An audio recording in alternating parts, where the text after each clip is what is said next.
শনিবার দেশের বিশিষ্ট রাজনীতিবিদ, শিক্ষাবিদ ও স্বাধীনচেতা জননায়ক ভারত কেশরী ডক্টর শ্যামাপ্রসাদ মুখার্জির ১২৪তম জন্মজয়ন্তী।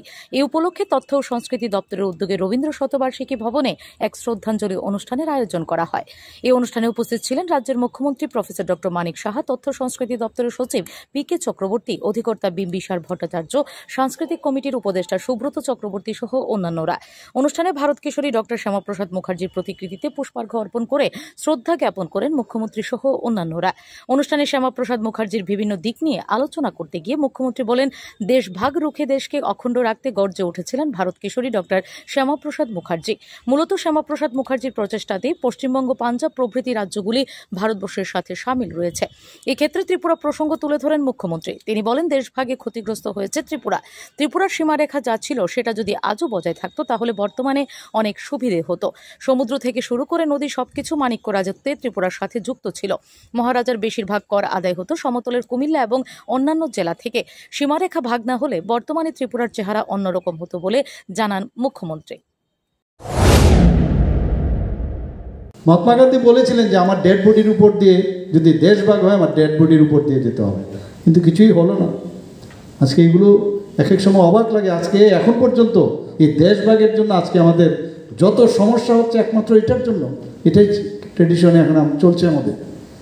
আমাদের মাননীয় প্রধানমন্ত্রী যে চেষ্টা করছেন 370 ধারা নিয়ে, আপনারা ভাবুন যে আজকে যাকে নিয়ে আমরা এখানে আলোচনা করছি, উনি বলছেন এক দেশ মে दो विधान, दो निशान, दो प्रधान कैसे रहेगा, हम नहीं मानेंगे। ইচ্ছে করে উনি গেলেন সেখানে। পারমিট কেন? আমি পারমিট নেব না। সে আগের থেকে ডিসিশন ছিল কি হবে। ওনাকে জম্মুতে যখন উনি প্রবেশ করলেন, সাথে সাথে উনি অ্যারেস্ট করে শ্রীনগরে নিয়ে গেলেন।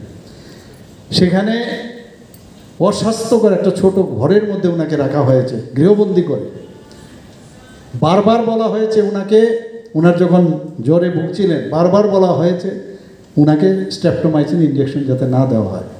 Bureau report, S Bharat live 24 hours. সবকিছু ভেঙে গেলেও যা ভাঙে না তা হলো পাথর, আর তাতে একটি নাম শ্রেষ্ঠ, যার নাম ভারত নির্মাণ ইনফ্রাস্ট্রাকচার। ভারত নির্মাণ ইনফ্রাস্ট্রাকচার এক বিশ্বস্ত উন্নত মানের পাথর সরবরাহকারী সংস্থা। রাস্তাঘাট, বাড়িঘর নির্মাণের জন্য উন্নত মানের পাথর সরবরাহ করে থাকে এই সংস্থা। আপনাদের স্বপ্নের বাড়িঘর কিংবা রাস্তাঘাট তৈরির জন্য পাথরের প্রয়োজনে যোগাযোগ করতে পারেন আমাদের সাথে। আমাদের ঠিকানা শান্তির বাজার super market near SBI bank. আমাদের দূরভাষ নম্বর 8730877895।